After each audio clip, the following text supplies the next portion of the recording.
Baik, Bismillahirrahmanirrahim. Assalamualaikum warahmatullahi wabarakatuh.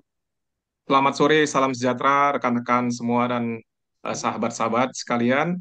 Hari ini kami dari kelompok 9 dari kelas F berkesempatan dan telah diberikan panggung. Alhamdulillah, terima kasih atas kesempatan yang diberikan.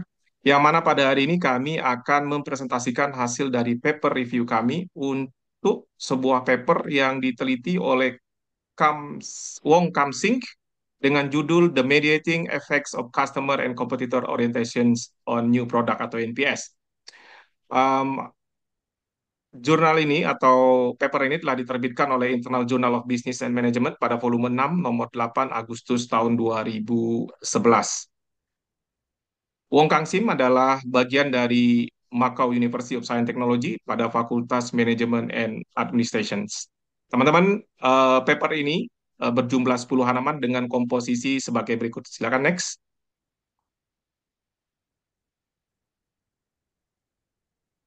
Oke, Oke, teman-teman, ini adalah komposisi dari paper yang akan kami review. Yang pertama adalah abstrak, pendahuluan, tinjauan literasi, pengembangan, hasil dan temuan diskusi, batasan dan saran dari penelitian terhadap paper yang diberikan oleh ke kami, dan ini dari pandangan perspektif dari si peneliti.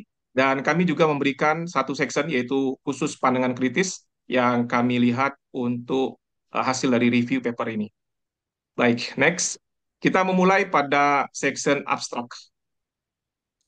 Sebelum kita masuk lebih jauh, teman-teman, izinkan saya memberikan gambaran singkat melalui abstrak ini dari sang peneliti, bahwa topik ini berfokus pada market orientasi, inovasi, dan keberhasilan produk baru yang akhir-akhir ini semakin mendapat banyak perhatian oleh para praktisi dan akademisi. Pertanyaannya adalah, mengapa ini mendapatkan perhatian dari para praktisi dan akademisi? Tak lain dan tak bukan ini karena meskipun produk baru adalah hal yang sangat penting bagi keberhasilan jangka panjang suatu organisasi atau perusahaan, proses pengembangannya kadang seringkali berisiko tinggi dan tingkat kegagalannya pun juga cukup besar.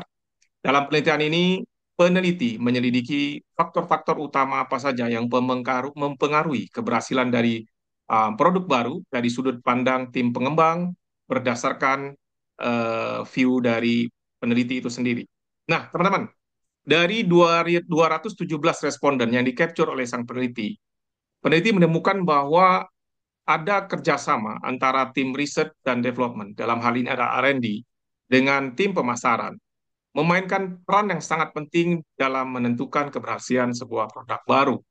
Selain itu, orientasi pelanggan dan pesaing ini ditemukan memiliki efek mediasi antara kerjasama R&D dan pemasaran terhadap keberhasilan produk baru.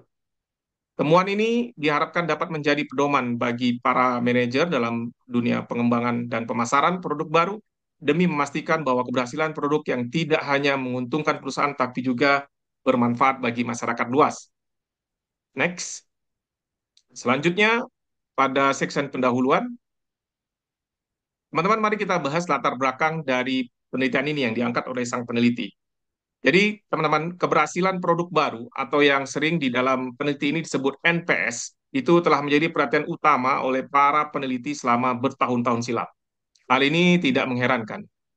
Kenapa NPS berperan sekali secara krusial dalam menentukan profitabilitas dan keberlanjutan perusahaan jangka panjang. Namun perlu kita pahami, proses pengembangan produk baru ini bukanlah hal yang mudah ya. Dalam berbagai industri yang eh, dilihat dan ditelisik oleh peneliti, tingkat kegagalan produk baru atau NPS itu bahkan mencapai rentang yang cukup lebar, yaitu 30% hingga 75%. Bergantung pada tingkat inovasi dan kompleksitasnya juga. Nah, salah satu cara untuk meningkatkan peluang keberhasilan produk baru adalah melalui kerjasama lintas unit atau fungsi. Terutama di sini kalau kita tadi lihat tim R&D dan pemasaran. Peneliti ingin menunjukkan bahwa kerjasama terhadap dua entitas ini menjadi salah satu elemen utama dalam orientasi pasar dan menjadi penentu keberhasilan produk baru. Namun, yang membedakan pada peneliti kali ini adalah fokusnya pada industri elektronik di China atau Tiongkok, yang masih jarang diteliti oleh peneliti-peneliti yang lain dibandingkan negara-negara barat. Penelitian ini menawarkan perspektif baru tentang bagaimana kerjasama lintas fungsi dapat diterapkan dalam konteks budaya dan pasar yang berbeda. Baik, untuk section selanjutnya dari tim kami, yaitu Mas Danang. Kami persilakan. Baik, terima kasih. Selanjutnya terkait dengan tinjauan literatur yang digunakan dalam paper ini. Dalam paper ini, tinjauan literatur dikelompokkan menjadi 4 bagian utama, di mana bagian yang pertama adalah New Product Success. New Product Success ini dalam menghitung NPS diklasifikasikan menjadi 3 bagian, yaitu Absolute Measurement, Relative Measurement, dan Subject Murni. Di mana di dalam Absolute Measurement sendiri dibagi lagi menjadi 3, yaitu dengan profitability, sales revenue, overall, dan overall success. Sementara untuk relative measurement dibagi juga menjadi 3 bagian, yaitu original target, competitor success, purely subjective adjustment atau penilaian yang secara subjektif, dan yang terakhir yaitu subjek murni. Di bagian kedua yaitu R&D Marketing Cooperation atau kerjasama di antara R&D dengan pemasaran. Kolaborasi antara R&D dan pemasaran ini dianggap sebagai salah satu yang paling penting dan menantang untuk dikelola. Kerjasama R&D dengan pemasaran memungkinkan anggota dari berbagai departemen untuk menggabungkan pengetahuan dan keahlian mereka dengan tujuan memenuhi kebutuhan pelanggan dengan baik.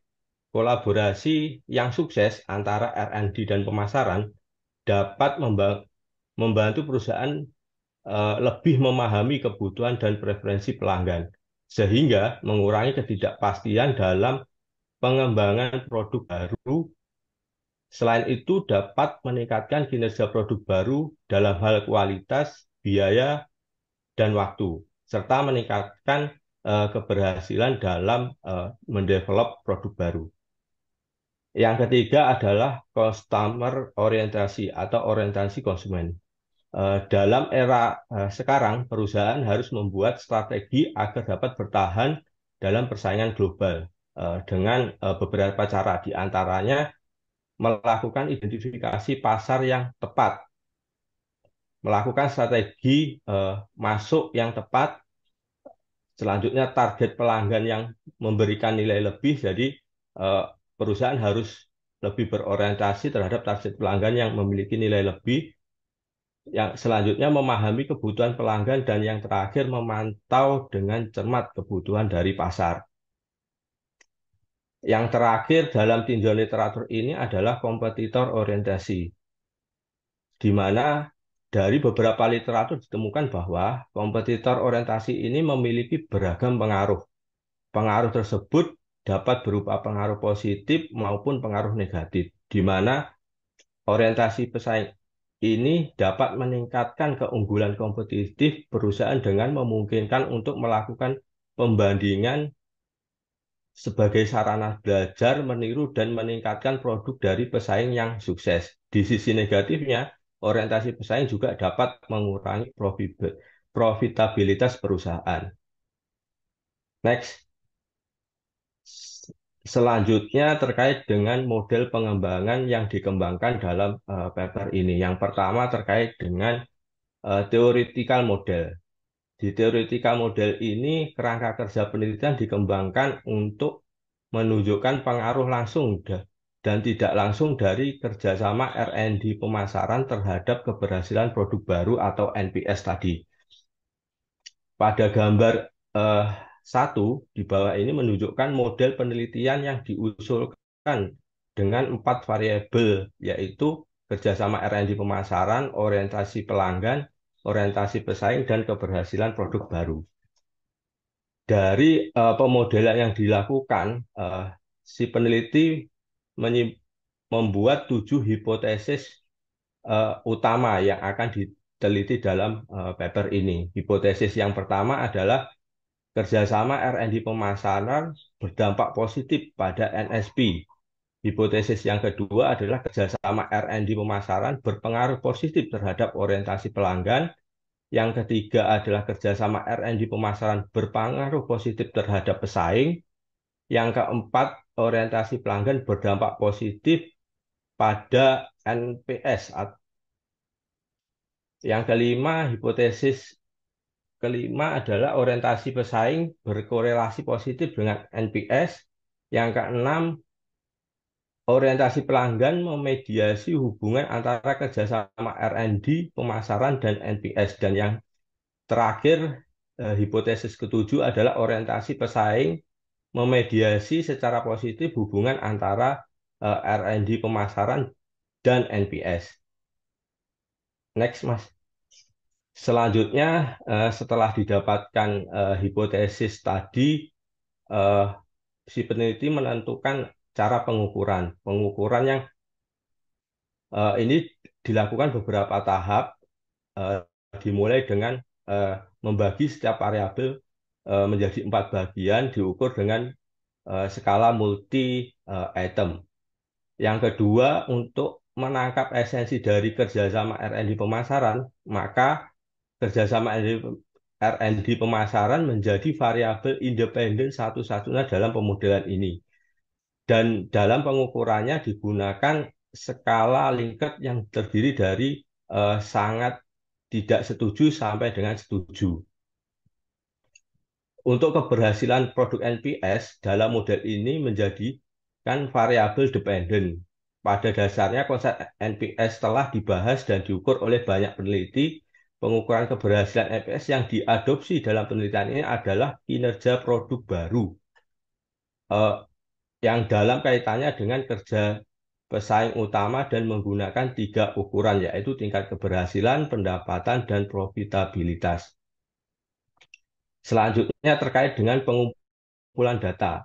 Pada penelitian ini, peneliti menggunakan kuesioner online untuk mengumpulkan data karena merupakan salah satu cara yang eh, teknik pengumpulan data yang mudah dilakukan dengan alasan biaya yang relatif rendah, respon yang cepat, kenyamanan dalam administrasi, kemudahan dalam entry dan analisa data, serta tidak adanya pembatasan geografis. Selanjutnya adalah terkait dengan analisa prosedur. Dalam tahap analisa prosedur, sebelum sebelum melakukan analisa data yang dikumpulkan dari survei online, uji reliabilitas dilakukan bersama dengan analisa faktor exploratory atau EVA dan koefisien alpha converge. Selanjutnya, analisa korelasi digunakan untuk menguji hubungan antara semua variabel dalam penelitian ini serta hipotesis H1 hingga H5. Dan yang terakhir digunakan regresi linier. Metode ini menggunakan usulan dari Baron and Kenny dan dilakukan untuk menguji hipotesis 6 dan 7. Selanjutnya mungkin akan dilanjutkan oleh rekan kami. Baik, selanjutnya saya akan menjelaskan di bagian keempat mengenai hasil dan temuan dari penelitian yang dilakukan.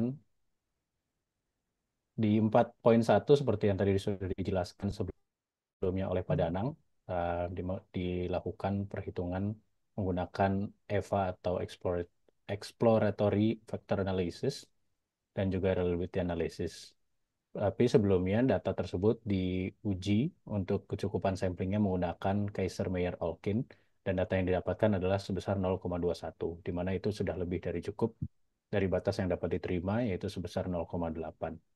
Pada tabel 1 di bawah di bawah kiri kita bisa lihat terdapat eh, 4 variabel laten atau variabel yang tersembunyi dari data-data yang sudah dikumpulkan dan menjelaskan sekitar 67,8% dari total varian yang ada. Dan variabel-variabel tersebut adalah R&D marketing atau pemasaran, kemudian orientasi pelanggan, selanjutnya orientasi pesaing, dan terakhir NPS atau New Product Success. Kemudian, peneliti melakukan uji Kurbach alpha pada tabel 2 itu dilakukan untuk menguji konsistensi internal dan variabel laten yang telah diekstraksi sebelumnya menggunakan EVA. Dan Semua koefisien pada uji Cronbach alfa itu di atas 0,8%, yang menunjukkan bahwa semua variabel memiliki konsistensi internal yang tinggi di antara item pengukuran, menurut Shin, Collier et al. Tahun 2000. Nah, kemudian koefisien dari kedua pengujian sampling sebelumnya memperlihatkan kecocokan dan keandalan atau reliability data yang dapat digunakan pada pengujian yang lebih lanjut. Dan hasil temuan ini juga menggunakan software pendukung yaitu IBM SPSS untuk Windows pada versi 19. Selanjutnya,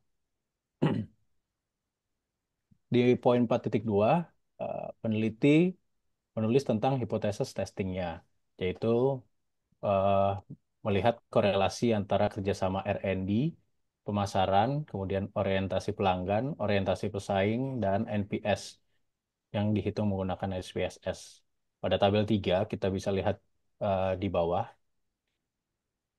nilai-nilainya cukup besar di antara semua eh, hubungannya antara R&D dan new NPS sekitar 0,595, kemudian customer orientation di 0,568, kemudian NPS dengan customer orientation di 0,585, dan terakhir customer orientation dan competitor orientation di 0,541. Dan ini semuanya berkorelasi positif dan signifikan terhadap NPS. Dan artinya eh, perusahaan yang memiliki kerjasama R&D pemasaran yang baik, fokus pada pelanggan, dan memperhatikan pesaing cenderung memiliki eh, new product success yang tinggi. Namun, hipotesis yang berkaitan dengan hubungan antara orientasi dan NS sepertinya tidak terbukti. Karena nilainya di sini 0,291. Seperti yang kita ketahui, untuk pengujian ini harus nilainya di atas 0,3 untuk disebut sebagai uh, hubungan yang tinggi. Kemudian di tabel 4, Mediating Effect of Customer Orientation, kita sudah bisa melihat hubungan-hubungan antara uh, variabel-variabel ini. Seperti yang saya tambahkan di bawah, ada H1, H2, H3, H4, dan H6.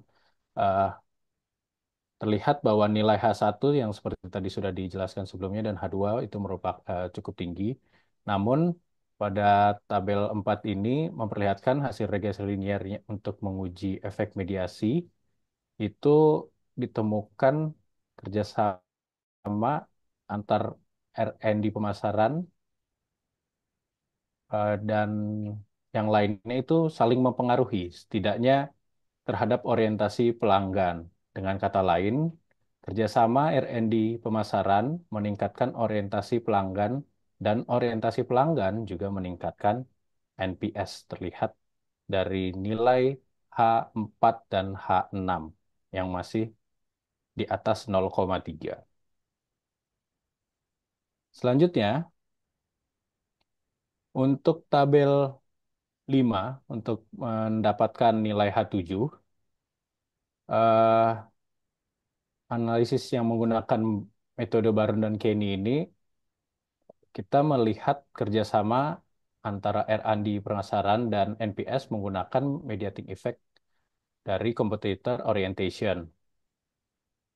Nah, dari sini kita bisa lihat nilai H1 dan H2 masih tetap, kemudian H5 di 0,291 yang cukup rendah sebelumnya pada tabel 3.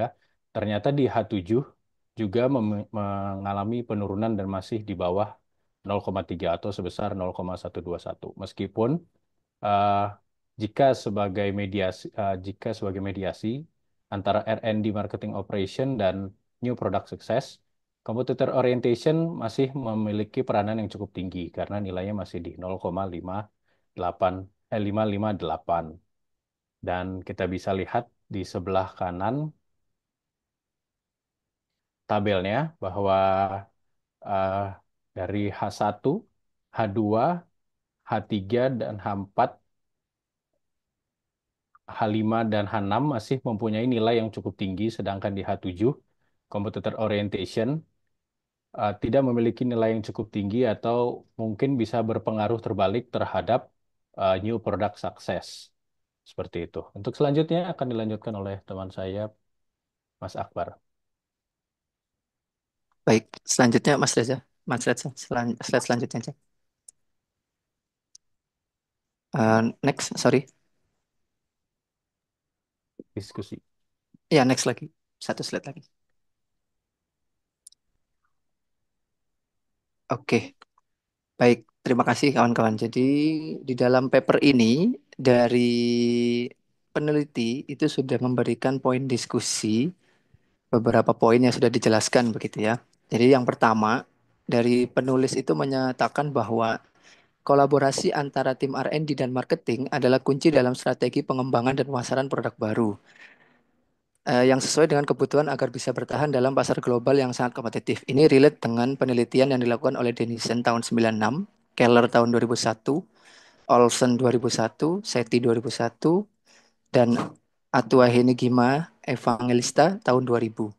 Nah, ini adalah kunci utama dari penelitian ini.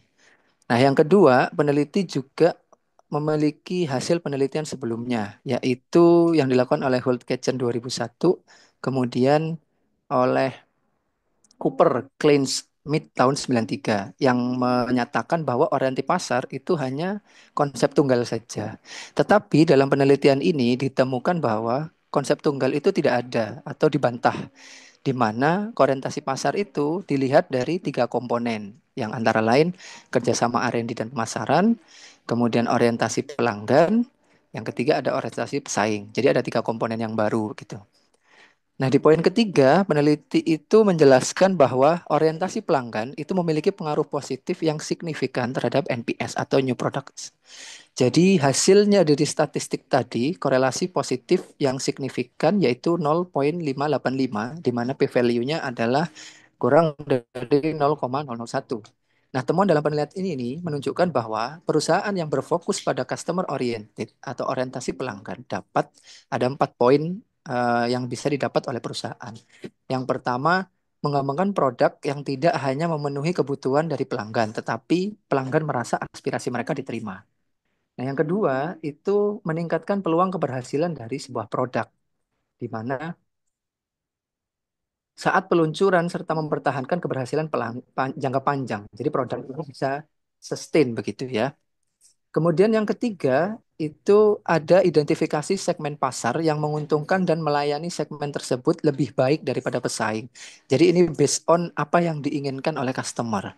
Yang keempat, tentu hal ini bisa menjadikan perusahaan dapat menangkap pasar lebih cepat dan efisien sehingga tahu bisa menentukan strategi pemasaran yang lebih baik. Nah, diskusi keempat dalam penelitian ini menyatakan bahwa kolaborasi antara R&D dan marketing itu memiliki pengaruh yang signifikan terhadap NPS, di mana angka statistiknya adalah 0,595, cukup tinggi juga. Nah, peneliti di sini membreakdown menjadi 2 poin, yaitu yang pertama, hal ini disebabkan karena adanya idea sharing dan pengambilan keputusan secara bersama, sehingga tugas yang dilakukan oleh kedua departemen ini bisa diselesaikan dengan efektif. Yang kedua, karena mereka bekerja sama, maka konflik kepentingan ini terkurangi, sehingga ini tidak akan menghambat dari inovasi produk. Nah, yang kelima itu fokus pada orientasi pelanggan. Ini harus diprioritaskan karena tadi ada tiga komponen, orientasi pelanggan dan orientasi pesaing.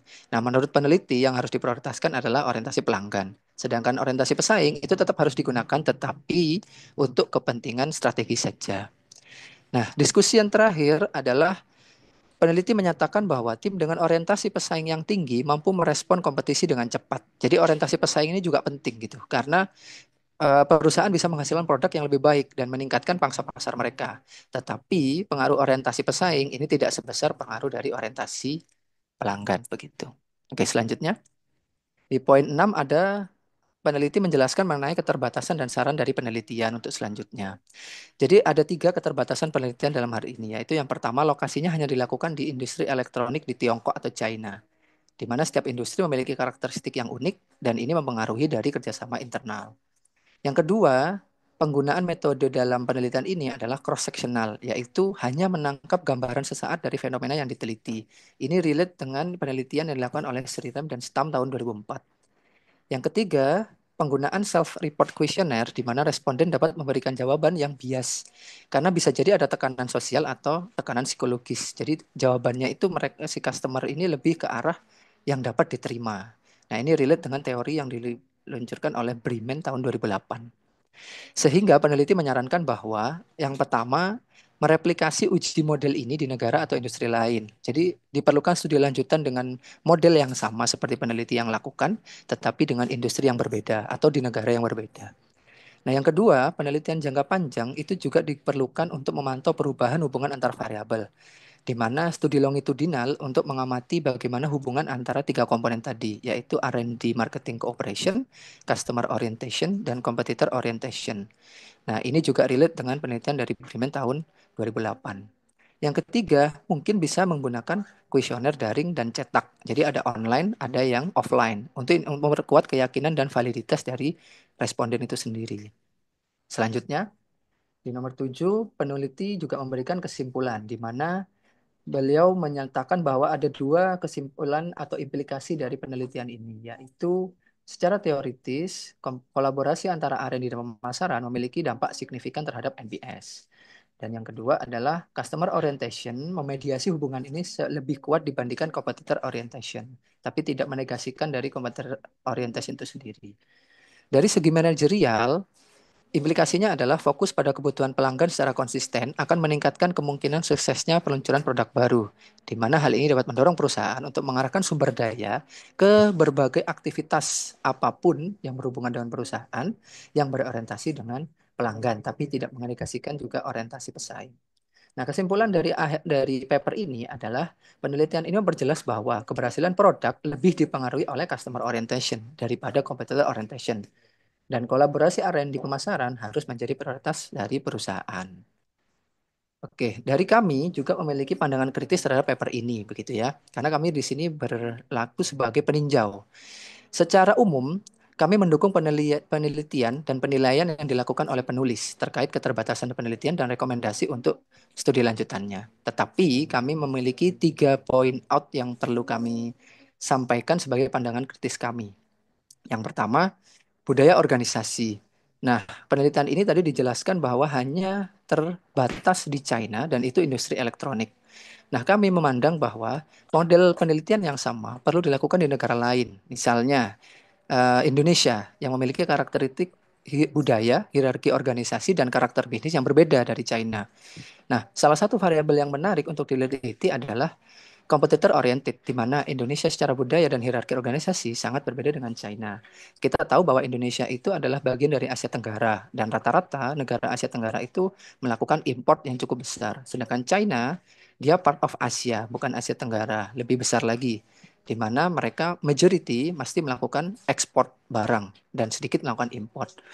Nah, contoh yang lain adalah customer oriented di Indonesia itu sangat berpengaruh dengan sosial media, kemudian brand ambassador dan influencer. Tentu hal ini menjadi parameter pembanding atau pembeda dari penelitian yang dilakukan oleh Wong Kang ini.